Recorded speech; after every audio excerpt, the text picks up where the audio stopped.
ये छुपा हुआ राज, ये खजाना है।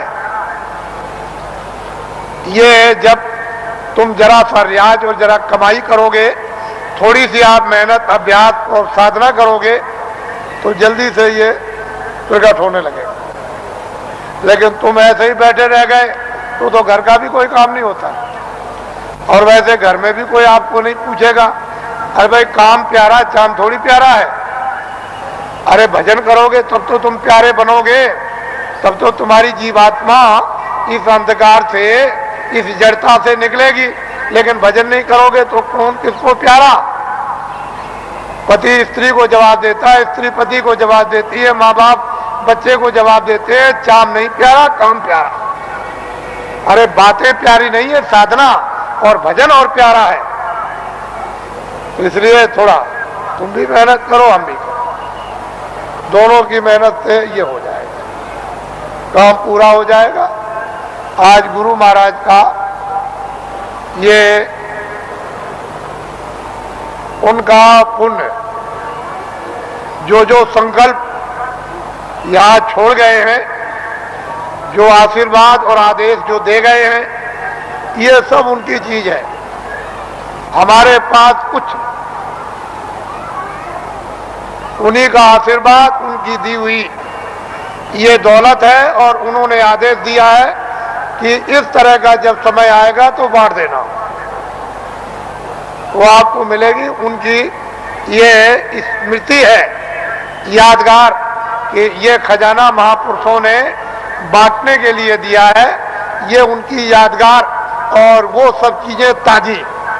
गुरु महाराज बड़े सादे थे, बड़े सीधे थे, बहुत सादगी थी, बड़े सीधे थे, बड़े भोले थे, लेकिन जानते सब कुछ थे, कोई चीज उनसे छुपी नहीं, सब कुछ जानते थे।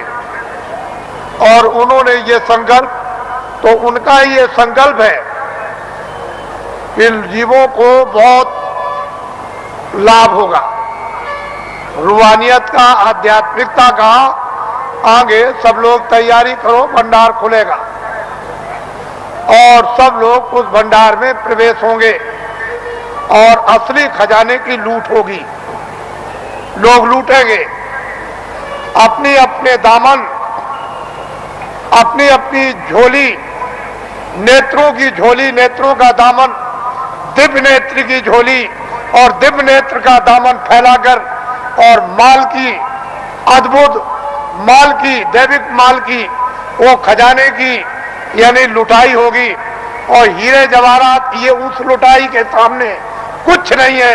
वो चेतन हीरे, वो अमृत के हीरे ऐसे बरसेंगे जिसको ये सब के सब इस मनुष्य रूपी मंदिर में अपनी आंखों से वो लुटाई होगी कि जो वर्णन में नहीं आएगी। आपको क्या मालूम है कि आकाश से क्या वर्षा हो रही है? तुमने अपना दरवाजा ही बंद कर रखा, तो वर्षा क्या पता चलेगी? अरे दरवाजा तो खोलो, मुंह तो खोलो, तब वर्षा मालूम हो कि कैसी वर्षा हो रही है अखंड। महात्माओं ने जो कुछ भी वर्णन किया है वो कटु सत्य है, उसमें जरा सा भी कोई गुंजाइश नहीं। तो ये उनकी पुण्यतिथि है, और उन्हीं के संकल्प का ये आपको प्रसाद। वो तो देने का एक आधार तो चाहिए, तो कोई आधार आपको, जो आधार है वो आपको दिया जाता है कि इसको आप संभाल करके ले जाएंगे। हो सकता है कि साल भर आपको अवसर न मिले, तो इसको आप प्रसाद को संभाल करके रखेंगे, और जरूरत पड़ने पर आप इससे काम लेंगे।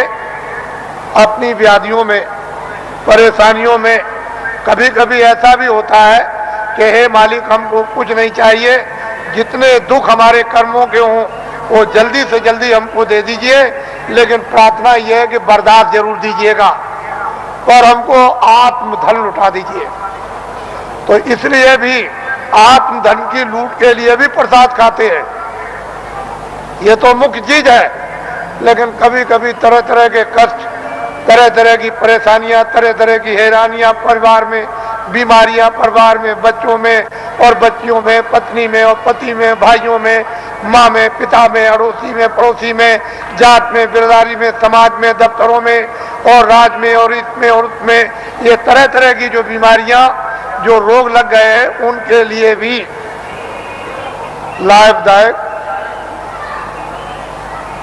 लेकिन यह है कि अनुचित उपयोग करोगे तो लाभ नहीं होगा, उचित उपयोग करोगे तो लाभ हो जाएगा। अनुचित क्या उपयोग है कि मैं ये प्रसाद खाता हूं, आज मैं रात को डकैती डालूंगा, मुझे 1 लाख रुपया मिलना चाहिए, ये अनुचित, इससे लाभ नहीं होगा। तुम इसको खा करके डकैती डालोगे, चोरी करोगे, मौके पे पकड़े जाओगे और फिर कर्मचारी अधिकारी पकड़ेंगे तो वो डंडे मारेंगे, कचहरी पहुंचा देंगे, तुम्हारी सजा हो जाएगी। तो अनुचित प्रसाद का उपयोग मत करो, उचित करो। और मेरी चोरी छूट जाए, मेरी डकैती छूट जाए, झूठ छूट जाए, छल कपट छूट जाए, बदमाशी छूट जाए और मुझसे ये छूट जाए और ये बुराई छूट जाए और मुझ में अच्छाई आ जाए। और जब उचित उपयोग करोगे कि मेरी बीमारी चली जाए या मुझे बीमारी में आराम हो जाए, तो इसमें लाभकारी होगा, फायदा। ये इसलिए बातें आपको बताए देता हूं कि आप श्रद्धा से, आस्था से आपने रात को तपस्या की है ठंडी में। हम भी देख रहे हैं, हम कोई ऐसा थोड़ी है कि नहीं। आपको क्या मालूम कि रात को मैं कैसे घूम रहा था, किसी को नहीं पता कि मैं कैसे निकल के, किसी ने नहीं पहचान पाया, कोई भी सड़क पर पहचानने वाला नहीं मिला। तो आपको तो ये जानना चाहिए कि मतलब ये है कि मैं देखता हूँ, ऐसा थोड़ी है कि मतलब मैं अंदर घुस गया तो मैं देखूँ और समझूँ नहीं उसको। तो ये सब मैं देखता हूँ कि आप अंगों से तपस्या कर रहे हो और तपस्या का फल आपको मिलेगा। ठीक है, आपने शरीर से गुनाह किए हैं, बुरे काम किए, पाप किए, आपने, ये ठीक है कि आपके ऊपर जमा है, लेकिन तपस्या अपनी जगह। वो तो धीरे धीरे धीरे धीरे जिसका ढेर ज्यादा हो जाएगा और फिर एक दूसरे में मिलने लगेगा, तो मिलकर के एक दूसरा अच्छा और खराब खून शोधन करके और खराबी को निकाल देता। वो तो अपने तरीका है। लेकिन यह है कि तपस्या तो तपस्या ही है। तो आपको मैं और कुछ नहीं कहूंगा, क्योंकि ये गुरु महाराज की ये विशेष कृपा और दया यादगार दिन है।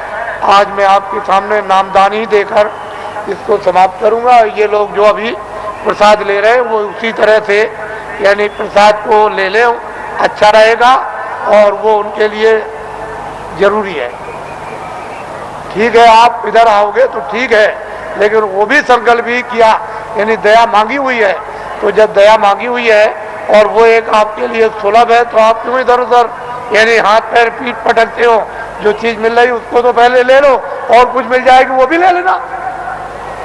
अरे भाई, इसके माने ये थोड़ी है कि अगर कोई 10 दे तो 10 भी ले लो, और कोई ये दे दे तो और भी ले लो, कोई एक दवा दे दे तो वो ले लो, और कोई उससे भी अच्छी दे दे उसको भी ले लो।